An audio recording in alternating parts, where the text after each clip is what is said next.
So howdy, I am Lei, the CVA, the Community Volunteer Ambassador for the Santa Monica Mountains National Recreation Area. I'm going to go ahead and share my screen.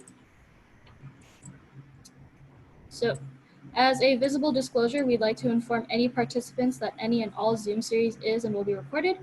The purpose of this is to provide the Zoom series to those who participated or missed out on the session. It has also provided the information for participants to refer back to. In addition to the visible disclosure, this statement will be orally stated at the beginning of each Zoom series like I am right now, and I'm going to stop sharing and head it off to Sarah to introduce our guest speaker today. Yeah, thanks, Lei. Well, welcome everyone. It's so great to see so many smiling faces and have so many people join us. We have Joanne Moriarty, who is one of our park biologists here at Santa Monica Mountains, who has been working at the park since, I'm sorry, Joanne, you said 2003. And 3, yeah. So she has a lot of experience with work here in the Santa Monica Mountains and with wildlife. And today she's going to be talking to us a little bit about the Bobcat study that you may have heard reference to in previous presentations.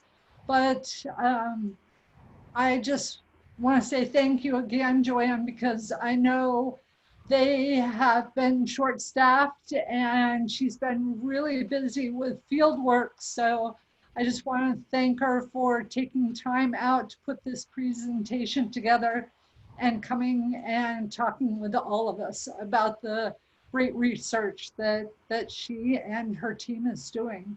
So I'll turn it over to you, Joanne. And real quick though, if anybody has questions, please feel free to put them in the chat. And please make sure that you're on mute, because that helps with people being able to hear better.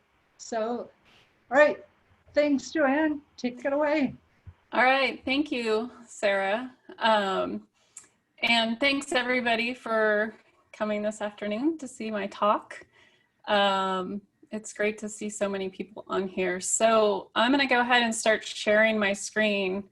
As we're all getting used to these new technology issues, please let me know if I'm going too fast with slides and maybe there's a lag or I'm glitching a little and you guys aren't understanding what I'm saying. Just please let me know if any of that's going on.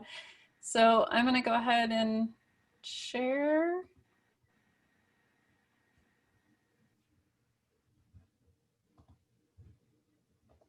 All right, can everybody see that? Yes. Okay. I can. All right, perfect.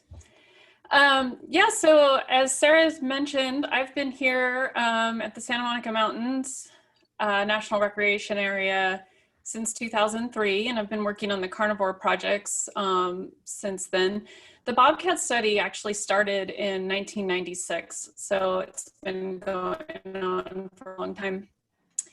And as many of you know, we have this wonderful oasis of natural space, the Santa Monica Mountains, right next to Los Angeles. So, and there's tremendous natural resources still here, including carnivores, but they are right on the edge of urbanization. As you also know, we live next to one of the largest urban centers in the world. And not only is Los Angeles a large city, but it also has a very wide extent and a lot of urban sprawl going on. And so this can produce a very complex landscape, and it can also produce a lot of additional challenges for wildlife that is trying to persist in the natural areas surrounding the city. So this, you know, as I was mentioned, it creates a complex landscape. So you get these areas of habitat patches that are surrounded by urbanization, And then you have animals such as bobcats that usually can't live within one of these small fragments. And so they are navigating through urbanized areas to connect a lot of small habitat patches together often. And that produces additional challenges to the wildlife. And so that's something that we've been looking at since the study started in '96. So we've been interested in how these animals are persisting in the area, how they're utilizing the landscape, what are additional challenges, what is their survival like compared to a natural population, what are the sources of mortality for these animals. And then also, in addition to those, to the fragmentation from the urbanization, we also have this kind of altered green space. So things like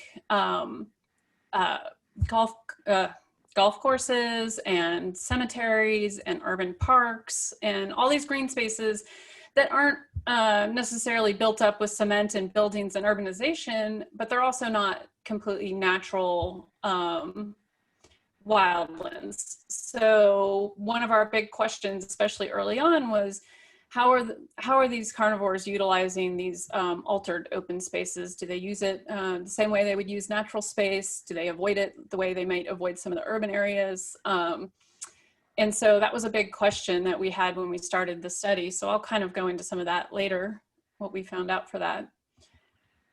So looking at the area in which we have studied these animals, so we kind of have a traditional or historic area where we initially started studying bobcats, and that's in this Thousand Oaks through Calabasas area along the 101 right here. And I'll show you that in a little bit more detail in just a minute here. But we have done some bobcat research throughout the entire region, and most of that wider extent has been focused on the roadways. We know roadways can cause significant challenges to wildlife, and so we wanted to look and see how it is affecting the carnivores and specifically bobcats. So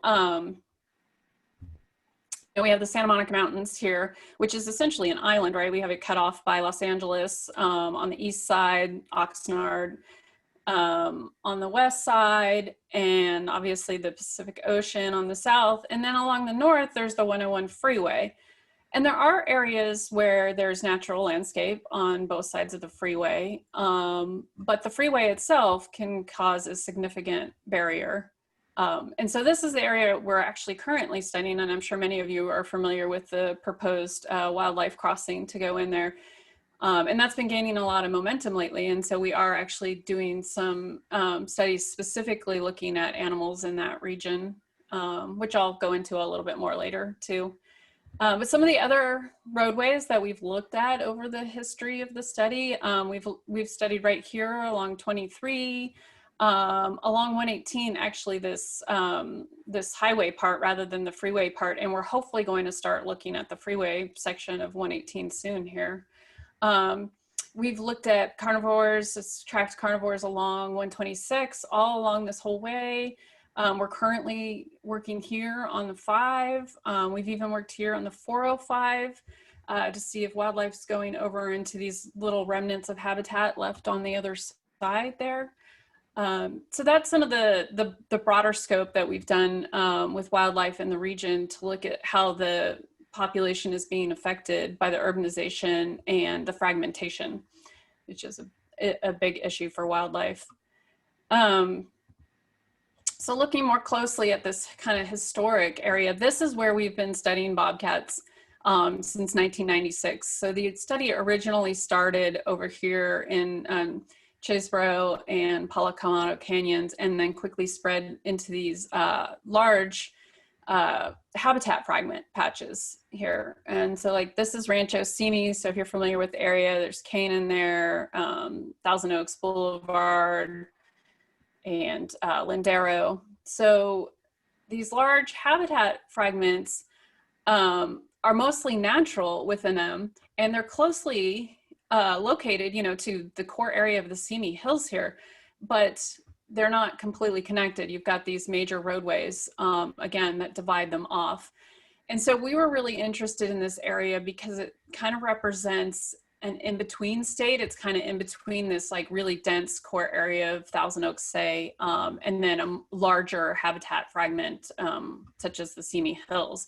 It's kind of an in-between density. And what we have learned over the years is that bobcats definitely use these patches, but they're not large enough, specifically for males, they're not large enough to support an animal's home range.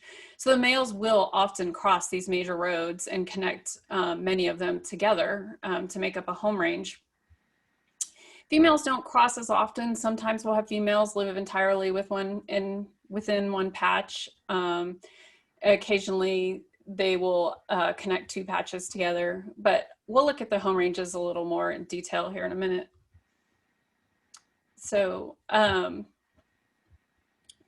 just to give you a quick overview again of the study, it's been going on since 1996, and it's currently still in progress. So it's a 24-year-long study at this point, and it does take place in the urban fragments and the surrounding core parklands, and then, as I mentioned, on those roadway corridors.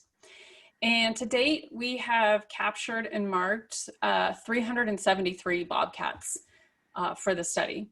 And over 200 of those we have actually followed with telemetry.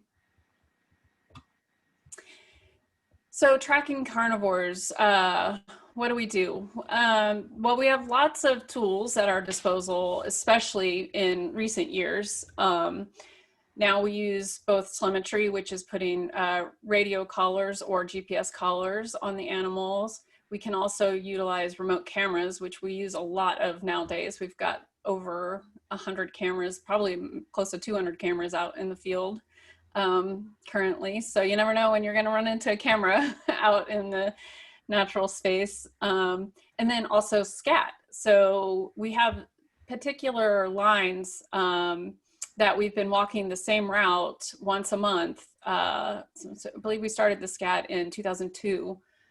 And so every single month we've walked these same lines and counted the number of both bobcat and coyote scats, and that can give us an idea of population. Basically it gives you a relative idea of population, so you can compare through time, and you can compare between, like, say, different habitat patches. It doesn't give you too much information about exact numbers of individuals unless you're testing genetics on that. And then for the telemetry, so in order to follow one of these animals, first we have to capture the animals. So we do go out and we set traps in areas that we know they frequent, and we'll capture a bobcat. And once we've captured one, we do anesthetize it. So we use a drug to put it to sleep, and then we will take lots of samples and give it a general exam for health. And so we take blood samples, and we also do measurements. We'll take its weight, measure its feet, measure its ears, measure its head size, all sorts of things like that, so we can compare the population with other populations and also over time and see if there's any changes.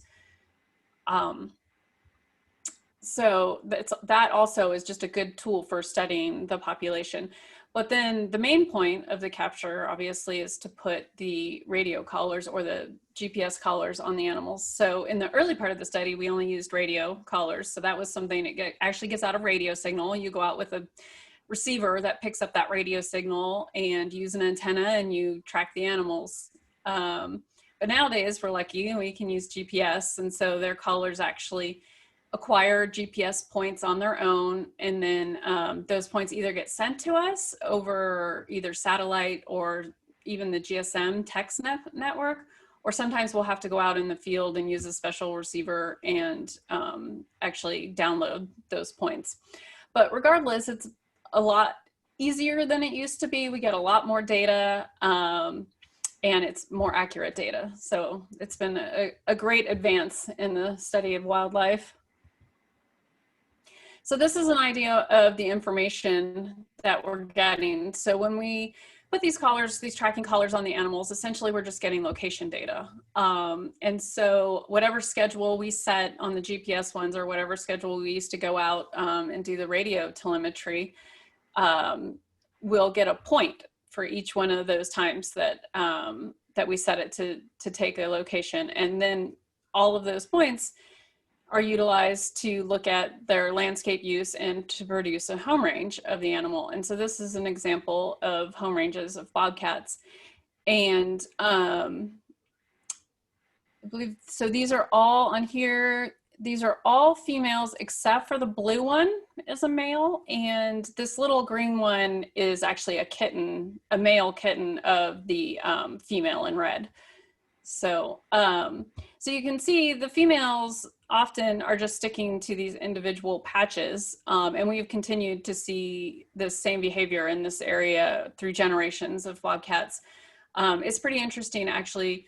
We'll see animals use almost exactly the same home range boundaries as animals used previously that lived in that same area. So that's pretty interesting.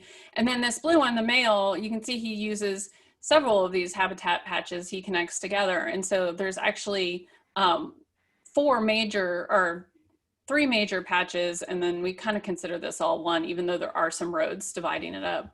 But these are like, this is Westlake Boulevard and this is Lindero. So any of you guys that have driven on these roads, you know how busy they are. People go, you know, 50 miles an hour down these roads. And so they can definitely represent a risk to these animals when they're crossing the roads. So throughout our study, what we have learned is, first of all, the bobcats do definitely seem to prefer the natural habitat, but they will and do utilize the urban area as well. So they'll spend most of their time in the natural area, but we definitely get residents that send us these pictures. So these are, I believe all of these were taken by residents in their backyards. And so they saw these animals, you know, right in their backyard, utilizing the space, and that's not unusual. And the other thing you'll notice is these are all during the day. That's also not unusual. The animals, the bobcats are mostly crepuscular, which means they are very active during the sunrise sunset periods. And they're pretty active at night, but they're not inactive during the day. That is their period of least activity, but it's certainly totally normal for them to be out and about during the day. So we get a lot of calls. So people get concerned when they see them during the day. This animal's acting weird. It's in my backyard in the middle of the day, and that's not odd behavior at all. It's a totally normal thing for bobcats. So. Another thing that we have studied throughout the years is the diet. So as I mentioned, the scat studies that we do, for the first 5 or 6 years, we were actually collecting those scats and analyzing them so that we could determine what the bobcats were eating. And what we learned is that rabbit was by far the most important prey item in the bobcat's diet. And then the additional ones, you can see pocket gophers were pretty important, and wood rats as well. So that's great information for us to know. And we've wanted to for years to study some of these small animals in more detail to learn how their populations are doing, because we know that could potentially affect bobcats, but that's something that we're still hoping to do. So another part of the study has been studying reproduction. And this is actually how I got my start with Santa Monica Mountains. So back in 2003, I initially came to the park to study reproduction, to look at the rate of reproduction, as well as look at the survival of the kittens and dispersal of the kittens. So how do we document reproduction? Well, we start by intensively tracking the females. So we will, back when we were doing radio telemetry, we'd go out 4 to 5 times a week and track them, as opposed to our normal 2 to 3 times a week. Now we'll just set their collars to take in more points more intensely and it's all in the springtime. So bobcats have a pretty strong seasonal pulse with reproduction. Most of The cats that we follow have given birth in the middle of March. Occasionally you'll get the oddball animal, which will give birth a little bit later, April, May. And we had one female that actually lost her litter early on and then rebred and had kittens in July. But generally it's always in March. So we know when to start intensively tracking these cats. And what we look for is site fidelity. So ordinarily, these animals will not return to the same exact site like night after night. They're always moving throughout their home range. And so during the rest of the year, when you're tracking them, they're moving throughout their home range. They'll be in a different spot every time you get a location from them. But in the springtime, when they do have a den, you will essentially find them at their den like very consistently. They're there for the first couple of weeks. They almost don't leave at all. They'll leave once or twice. We'll find them away during a 3-week period. And then as the kittens age, they will start to spend longer and longer periods of time away from the den. So once we've recognized this behavior and we see that the females have likely inhabited a den, we'll plan to go into the den around 4 weeks of age, 4 or 5 weeks of age generally.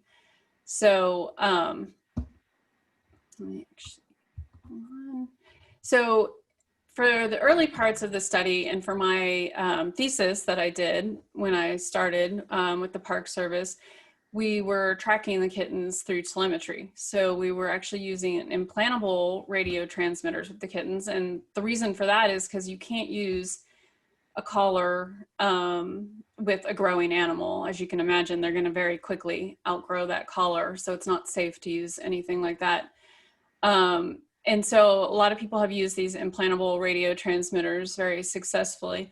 It does require a surgery to put the transmitter in initially, but then once the animal heals from that surgery, it's actually way less invasive than, say, a collar, because they have nothing externally, nothing that can catch on brush, no issues like that. The animals don't know it's there. So we would use these radio implants and track the kittens just like we would track the adults. And then, oh, I wanted to show you too, the den sites themselves. So as you might imagine, these females choose areas that are the most protected for their kittens. And so they will generally choose the most dense, gnarly, hard to get to area that you can possibly imagine. Now, near, you know, when they live near urbanization, it's generally not that far remote, but it still is in that one drainage that you look at and you're like, oh my gosh, that's so thick, I can't imagine going down there. So this photo right here, I don't know if you've noticed, there's actually a person standing right there. That person is standing right at the female's den that we located there. Their dens don't always have any particular structure to them. They will sometimes use old wood rat nests that they've kind of hollowed out and made a big enough space for them. Sometimes they'll find these areas of hollowed out underneath like the wild rye, but often it's just under the really thick brush. They just kind of find little empty areas and it's no specific structure. So the vast majority of the dens that we have gone to have all been in the natural area, but we have had a handful of dens or females that have denned in the urban area, and including right, like basically at people's houses. So this was a den here it's kind of a hollow wall. So they're on top of a terrace and she had her den down in the hollow wall. And then this one here, this female had her den in the crawl space underneath a house. So there's been a few urban dens, but like I said, the vast majority of them are definitely in the natural area. So just to give you an overview of what we've seen in reproduction, these numbers are a little outdated. We've gone to a few more dens than this, but so 58 out of 58 females followed through 14 breeding seasons. We had 56 reproduction events, a reproduction rate of just under 50%, 79 kittens from 34 litters marked, and our average litter size was 2.32. And so litter sizes can be anywhere from 1 to 5 kittens is the largest that we've seen. And just to give you an idea of how it's varied through the years, so the reproduction rate has gone anywhere from 100%, meaning every female that we were following that year reproduced, to 0, meaning that none of the females that we were following that year have reproduced, and then, you know, anywhere in between. So this graph here divides it up between the adult females and the yearling females. We definitely find that the adult females reproduce with more regularity than the yearling females, which makes sense. And we have noticed that there seems to be some trend with rainfall. It's not an exact trend, and it's really hard to kind of hash out. So we don't always have the same number of females on the air every year. But like this time when there was low reproduction, it was a couple of very dry years. Again, here, a couple of very dry years. And so it does seem like there's less reproduction in the dry years. We don't know exactly what would be driving that, if the females are actually recognizing in some way that it's not a good year to reproduce, or if they're just not getting enough resources to reproduce. We're not sure. So then moving on, I'm just gonna go into survival and mortality in this area. So as I mentioned early on, there's a lot of additional challenges in the area, and these affect the survival and the sources of mortality for bobcats. And so what we found early on in the study, before 2002, survival was actually quite high. It was over 70%. And that was on par with, or even higher than, a lot of natural populations would see for these bobcats.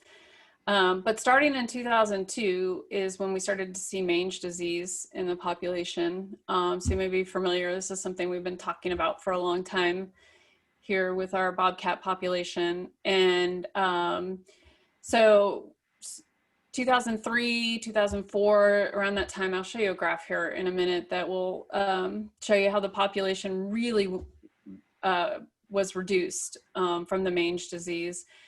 And that has been, since 2002, that has been our leading cause of mortality in the bobcats.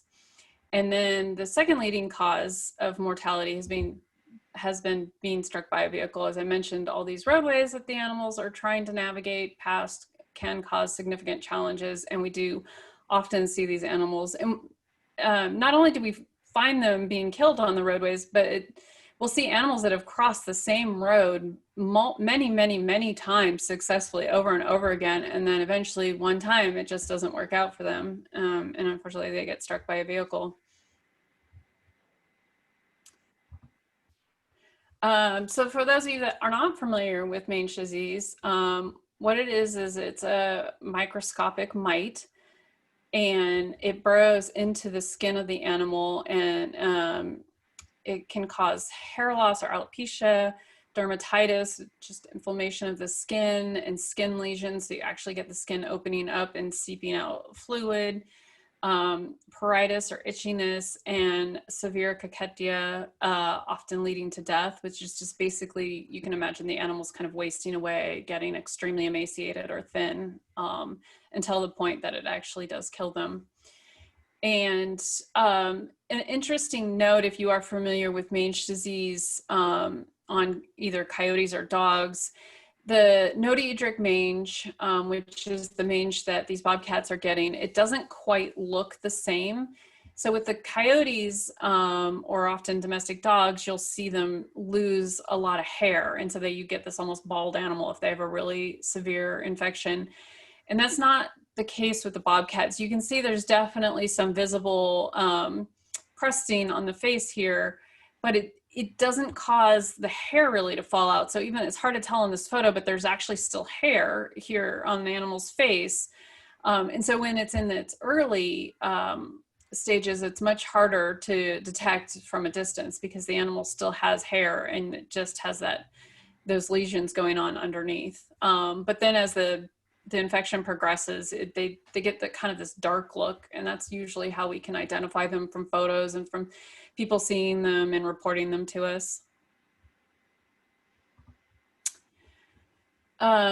So in addition to Mange disease, one of the most common challenges or effects that we've seen in the urban area is bobcats being exposed to anticoagulant rodenticides. So these are the poisons that people put out to control rodent populations and rodent damage in the urban area.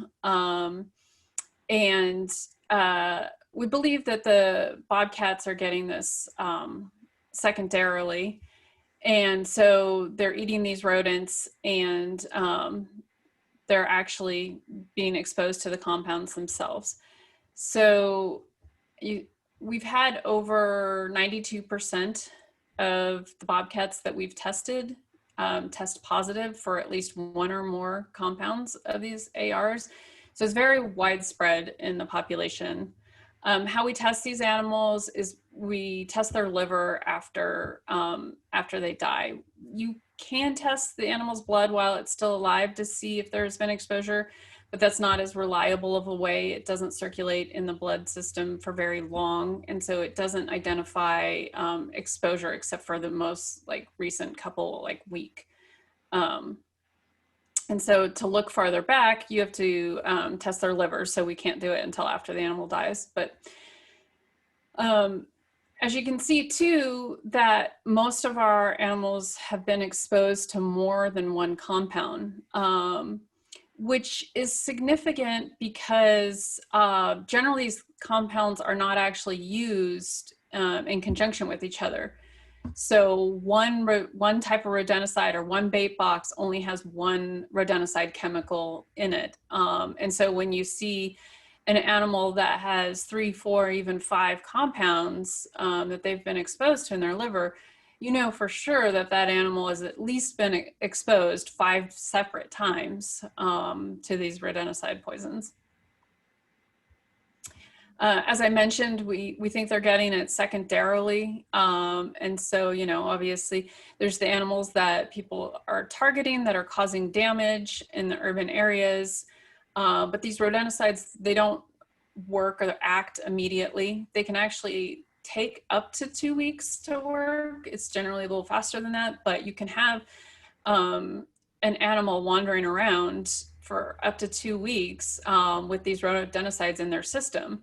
And it also does often cause the animal to start acting sickly and staggering about before they die. And so that probably makes them even easier prey for carnivores that come along. And so carnivores like bobcats and coyotes, foxes, and even mountain lions are getting a hold of these prey species and getting exposed to the rodenticides. It certainly is possible they can eat the rodenticides directly, but specifically with bobcats, they are strictly carnivores, so we don't think they're attracted to these baits in any way directly. The most likely source is just through secondary poisoning.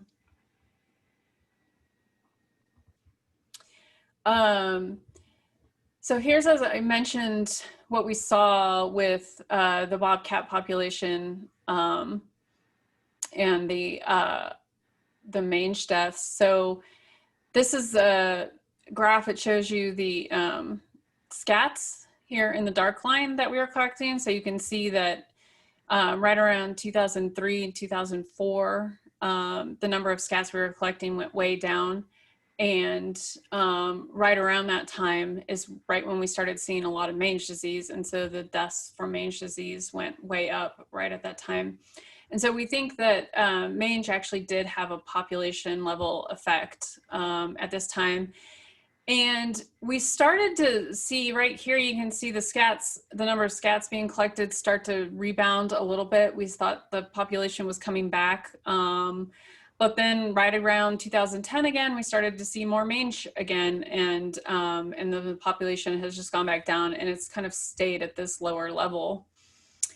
So this has been something that we've been focusing on, is this mange disease and the exposure to anticoagulants. And so the big question has been, is there a synergistic effect between being exposed to anticoagulants and developing severe mange disease?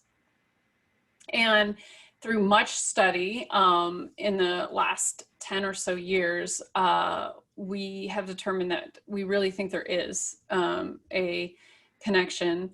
There definitely is a statistical correlation, and I'll show you that in a minute, between being exposed to anticoagulants and developing severe mange disease. And so we've had many collaborators work with us and look at different aspects of this to try to determine for sure if there is some connection between the exposure and developing mange disease. And we worked with a couple of people at UCLA, which determined that there is definitely immune effects from the exposure to anticoagulants. There's an immune deficiency. And also that there can be genetic expression, gene expression effects as well.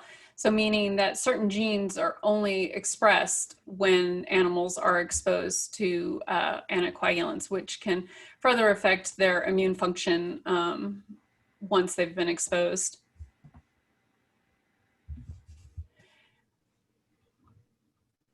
So this is looking at bobcat exposure to the ARs, or anticoagulant rodenticides, versus mange disease. And as I mentioned, there is definitely a statistical correlation between the two. So what this graph shows you here is just the number of compounds, as I mentioned, that can give us some idea of the level of exposure to these animals, because we know that the more compounds they have, that for sure they've been exposed to rodenticides more times. And so down here, the number of compounds found in the animal and whether or not it died with mange disease. And so the green are animals that did not have mange disease, and the brown are animals that did have mange disease.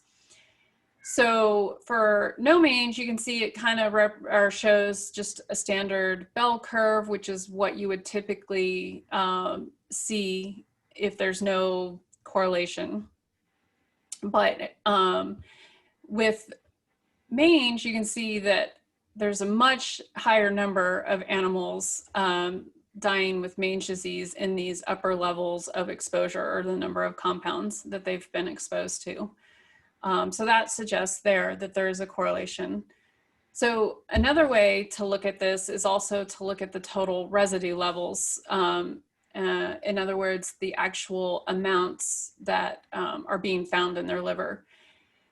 That, unfortunately, even though it gives us some more information of the level of exposure, it's not as clean as you might like. We don't really understand what those levels actually mean in terms of exposure. The liver does eventually rid itself of these compounds, but we don't know what that time frame is or how long that takes. So if we find a certain concentration, it's unclear how long that concentration has been building up, and so it's unclear what the actual level of exposure is. But we can still use that in a relative way, so we know an animal with high levels of residue, or high numbers of residue, are likely been more exposed, and animals with low levels of residue are likely less exposed. So that's what this graph is looking at. And in order to make this, just to look at it visually, I classified all of the animals by exposure into these bins. And so I essentially put them into 6 different bins. The first one just being no exposure, so 0 level of residue. And then the other 5 bins are essentially increasing in size exponentially, just in order to capture all of the exposure, because we've had some that have been exposed at such high levels. So again, you can look and you can see that the number of animals dying with mange increases in these higher levels, at least as you get to 2 and 3, the 2 and 3 level bins of residue exposure. And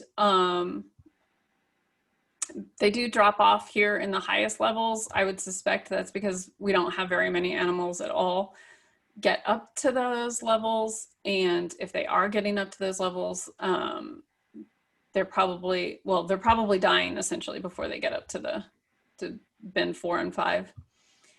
And so we have these 2 different ways of looking at this information. And so then we can also combine those 2 bits of information and essentially produce an index of exposure intensity. And so that's what this is. So just think of it as both of those things that I just previously went over just combined together. And so you get 10 bins, essentially 10 levels of exposure for the animals. And again, you can see the number of mange cases increases significantly as you get up here in levels 4 and 5. So moving on from the mange diseases to another challenge that we are all very familiar with at this moment, and that is fire. We've all been dealing with the ridiculously poor air quality lately from these fires. And so I think we all are realizing, you know, that we are definitely in a fire-prone area. We've been in a fire-prone area all along, obviously. It seems to be getting more often. We know that modern fire cycles in this area are every 6 to 10 years an area will burn. Historically, it was like 30 to 100 years was an average fire cycle, something in that area. So you know, it's something that is definitely much more prevalent for wildlife. And so we also want to look and see what additional challenges fire causes for the animals in the area. The one that we have been specifically studying is the Woolsey Fire, the big one that affected the Santa Monica Mountains in 2018. This map, though, gives you a good overview of kind of the history of fire in this area. And you can see a lot of the mountains have burnt fairly recently. So this brown area here basically represents the Woolsey Fire. There's also, I think that was called the Hill Fire or something over here, the smaller one, but the Woolsey Fire, you know, burnt most of the Simi Hills and a huge chunk of the Santa Monica Mountains.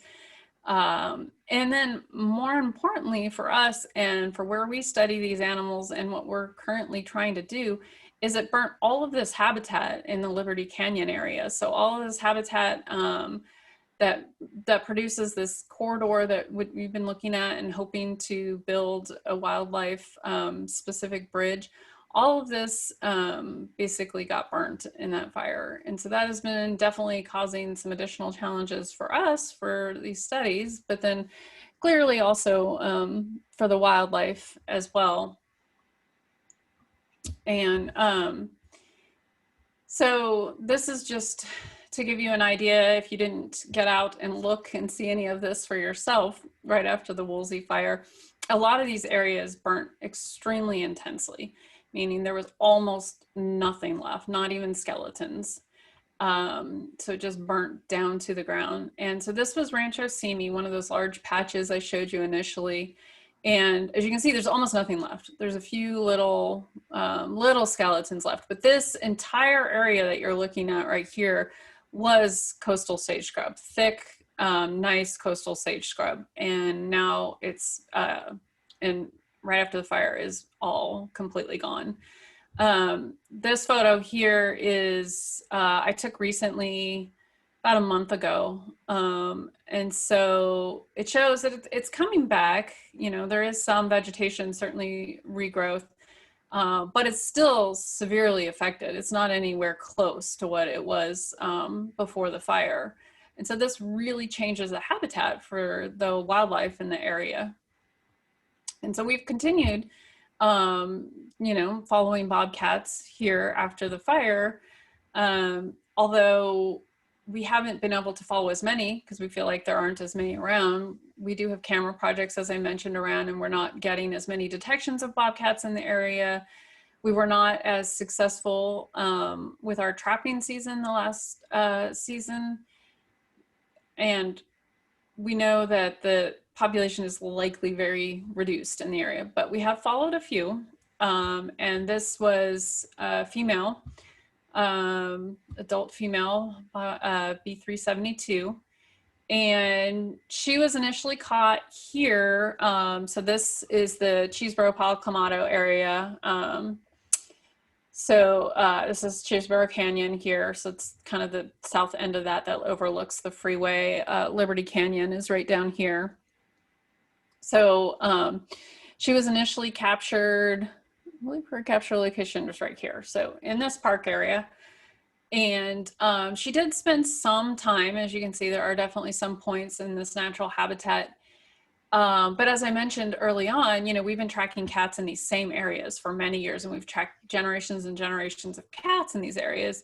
And so when we catch a cat in a specific spot, we kind of know what to expect as far as where their home range might be. Traditionally, what we would have seen for a female captured in this area is that she would have very intensely used this whole area right here, and then would have maybe had occasional points out in other areas. But what we saw for this female is she actually very intensely used the neighborhood here. She was found, and this map actually isn't quite at the end of her points. So she actually started using this neighborhood area even more intensely later when we were following her. So if you guys are paying attention to our Facebook feed or our news releases, which I'm sure most of you are, you would know that we recently reported that that she did die, and she died from anticoagulant exposure, which is actually unusual because, as I mentioned, we've seen all these animals die from Mange disease, and we think that's related to the anticoagulant exposure. And so we definitely think the anticoagulant exposure is affecting them, but it's not generally killing them directly. They're getting sublethal levels of the compounds. However, this animal, B372, actually did die directly from the anticoagulant compounds. And so here, just to show you really quickly, you know, this is like what we get when we test their livers. So we just get an amount of residue of the different compounds. And you can see she was exposed to 3 different compounds, but bromadiolane by far was the highest one. And the other really important finding that we found through her necropsy was this this change in her bone marrow, which suggests chronic anemia. And the reason that that is important because that suggests that she had been being exposed at a clinical level, meaning a level that was affecting her for a long period of time.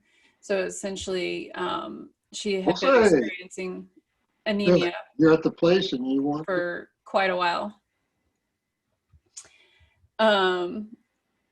And this, you know, certainly could have been due to her living more intensely in the urban neighborhood. She was utilizing that area more and probably being exposed to rodenticide compounds. Okay, all right. Even more often than what they typically are when they're living more in the natural areas.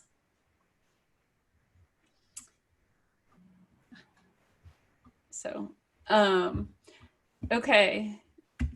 So unfortunately, I hate to end it on a sad note, but that is currently, you know, what we are concentrating on with this study. And so in the future, you know, what we're looking to do with the study is to continue to monitor the local bobcat population for the population health, as well as the additional challenges that they face, to look and see if we can identify any additional challenges that come up that we haven't yet identified.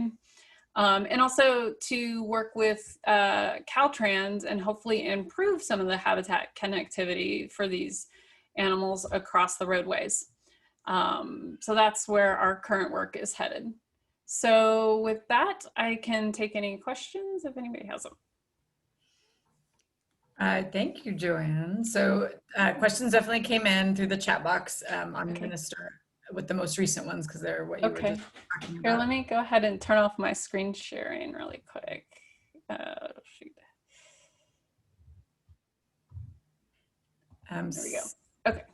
Okay, so I'm going to do two about mange. One, if bobcats are captured to monitor and they found that they have mange, can they be treated and then released? And is there any chance mange could correlate with climate change? Yes, so those are actually excellent questions. So the answer to the first one is yes, mange is definitely treatable. But unfortunately, it's not always a really simple thing to do, because there's a couple of challenges there. First of all is capturing an animal. Oftentimes, once these bobcats have been captured, they learn and they know better and they know not to go into the traps again. So just that alone can make them more challenging to capture. And then interesting enough, we've actually found sometimes these mangy cats are particularly hard to capture, and we're not actually sure why that is. It seems like they would maybe be easier. They might be a little more desperate and want to go in, but that's not always the case. I have actually had success with capturing a couple of them using water rather than any kind of smelly or food lure. And that's because the mange and also the exposure to the anticoagulants can actually make them very thirsty. So they seek out a lot of water. So it's kind of interesting. That's just a potential way to capture them. But yes, if we can get our hands on them, then you can treat them. But the other challenge there to treating them is that mange disease either requires a treatment to last for more than 2 weeks, or it requires multiple doses of a treatment. So all of the treatments that we have for mange disease only kill the adults. And so the eggs remain on the animal and will hatch. It's a 2-week cycle essentially that they go through. And so then we'll hatch and they'll still have an infection. And so either you have to keep that animal in captivity for at least 2 weeks, and they generally do it longer for a month, so they can actually give them 3 treatments just to be sure. Or we have tried using Revolution, which if you're familiar, people use it for their pets for fleas and ticks. It actually also works for mange disease, and it stays on the animal in theory for 30 days. And so that should be long enough to treat any hatching eggs and treat the mange infection. And I don't have the exact numbers, but we've treated about 10 cats that way. And all of the cats survived, and 9 out of 10 of them, we saw the mange infection go completely away. And one of those we saw, the animal lived for another year, but it never seemed to be 100% rid of the mange infection. We never got to see the animal in person again, so we're not exactly sure what was going on, but when we saw it on camera, it wasn't totally cleared. So that was a long-winded answer to that. I'm sorry, what was the second part of the question? Is there any way that there could be a correlation between mange and climate change? So, I mean, certainly I think there could be. Mange disease is more prevalent in hot and dry climates. So there could definitely be some connection there, but it's not something we have enough information to say for sure there's any connection. Okay, and then this same crew was able to hear about our mountain lion research, and a lot was talked about on genetic diversity. Is genetic diversity an issue with bobcats? Yeah, so a little bit. It's not nearly the same issue as it is for lions, just because, they're such a larger animal. There's a much smaller population in these areas that are cut off, but we definitely have seen genetic differences. So there's very distinct populations on either side of the 101 freeway and across some of the other freeways. So it definitely is causing, a genetic differentiation. There's not enough connection there that we are seeing effects from the fragmentation, but not to the point where we're seeing the severe inbreeding that you see with the mountain lions. Cool. Okay, and then there's some that are just real quick, kind of fact-based. Gestation period, average weight of a bobcat, identifying scat. So gestation period is averages 63 days, so about 2 months. And average weight, so the females are average, I'm gonna say it's about 6.5 to 7 kilograms, so that's roughly 15 pounds. And then males, our average weight is around 9 kilograms, so 20-ish pounds, 22 pounds. And then scat. Shoot, I wish I had a picture for you for scat. That's the easiest way. But essentially, Bobcat scat is much more segmented than, say, coyote scat. So coyote scat kind of gets all twisty and no true segments all the way through the scat. You'll see, breaks in it, but it's not like it's not like little chunks. Whereas in Bobcat scat is literally like little chunks, and you even get a dimple on one side and kind of a bulge on the other side that fits into it. And so it's these very distinct segmented pieces. Cool. And then how long do the kittens stay with mother? So kittens they'll stay with mom pretty intensely, closely following mom until about 9 months of age. And then they go through this period, which can last quite a while, at least for 3 months or so, where they're semi-independent, but they will still meet up with mom. They'll be found together occasionally. They still live in mom's home range. And then after that, it can vary a lot. We have seen some kittens remain in mom's home range for another 6 to 9 months, although living pretty much independently, not really found with the female at all. Or we've also seen some right around that year mark dispersing to their own habitats. Cool, thank you. Okay, so somebody knows something about a rabbit disease called maybe hemorrhagic virus? Yeah, there's a hemorrhagic rabbit disease. Does that transfer to the bobcat? Yeah, so that's something that's newly spreading to this area. We haven't seen it anywhere too close to us yet. It hasn't been identified in SAMO or anything yet, but we are watching out for it because it could potentially be an issue. Cool. Okay, and then you had talked about the more urban bobcats denning in the drainage areas. What happens during heavy rains? Well, so because it's in the spring and we don't generally get heavy rains in the spring, it's probably not a problem. It's not to say it's never happened though. But we've never documented like a female trying to move or moving right after a heavy rain or even losing a litter or anything after a heavy rain. So, we're not there watching them obviously, so we don't know exactly what happens, but we've never documented any behavior through the telemetry because of that. Okay. All right, so we have a little bit of a story. Recently, our neighbors have been posting and shown photos of a bobcat mom and 2 older kittens. I've seen photo of her at a pool, the kittens sleeping on a wall, on patios. The neighbor is in Moore Park. Are they becoming more acclimated to people, and should we be scaring them away like we do coyotes?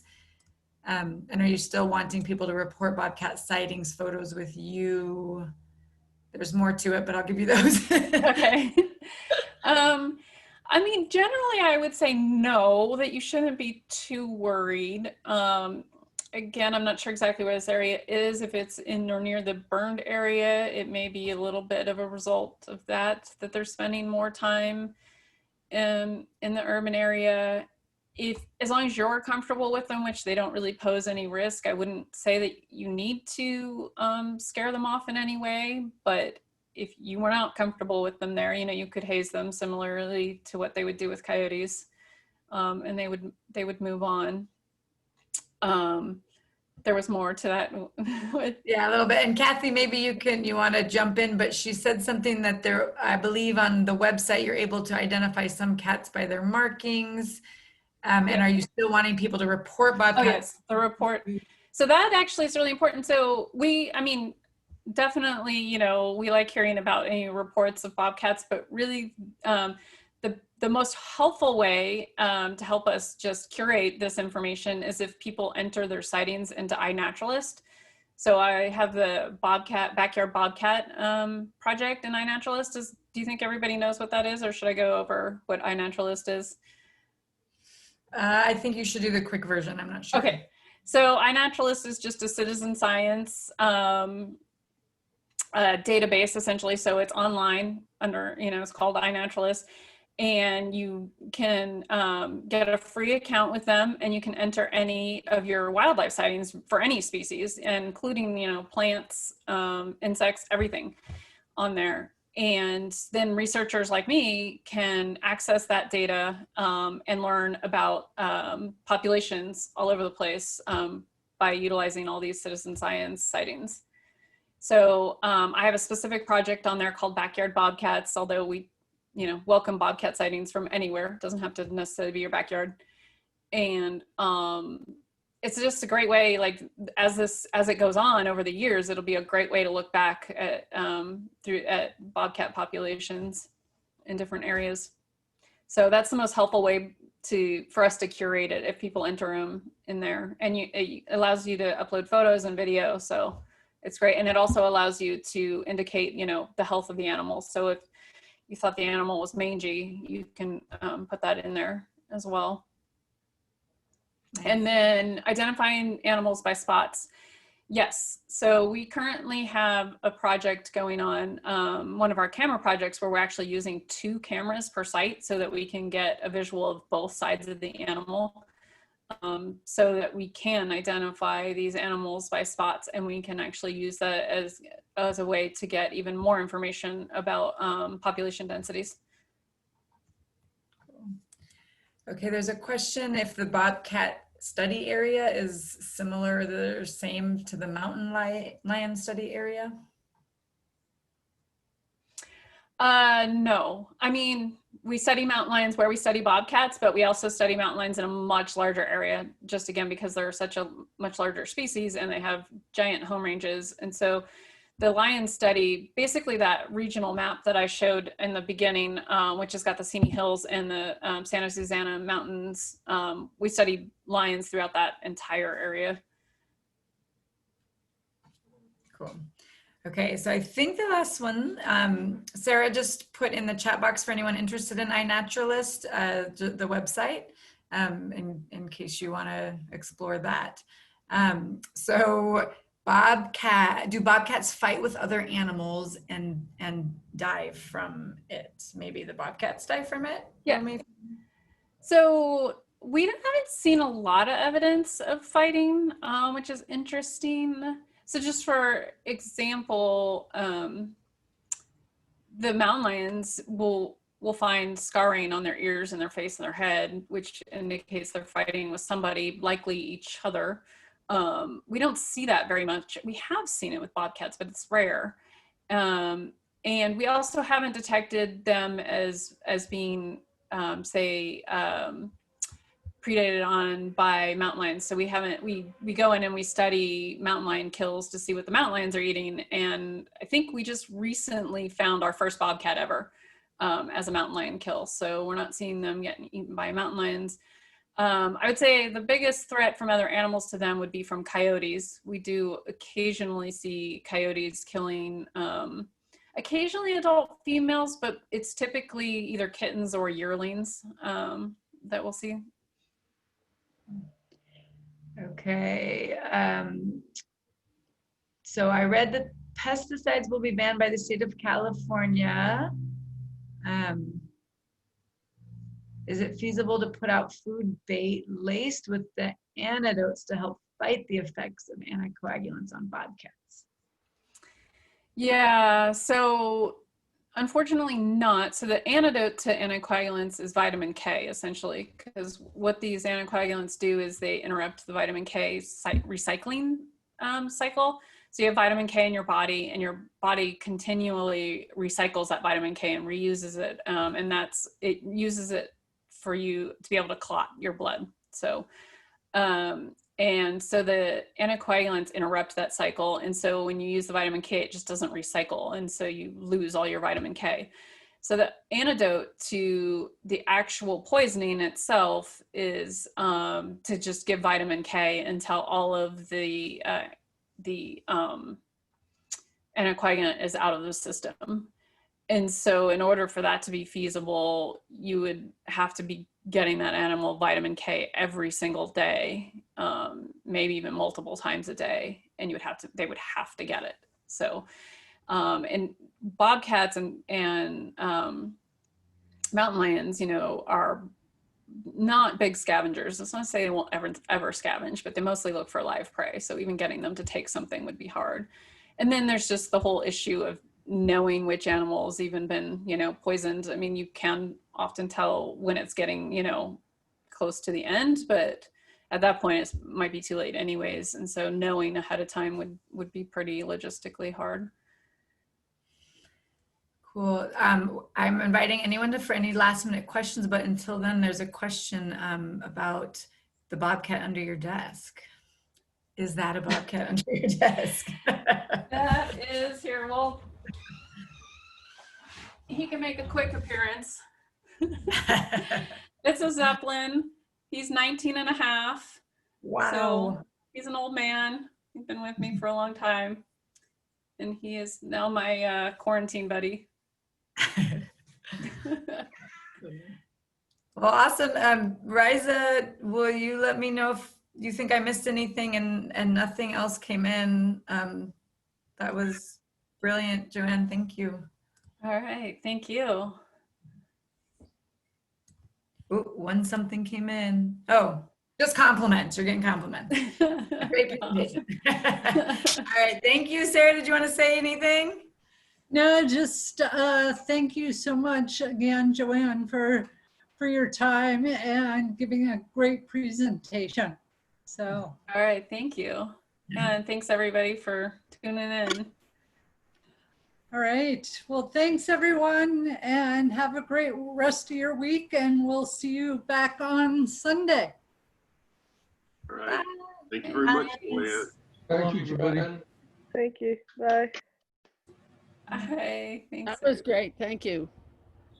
Thank you from San Diego. Good to know.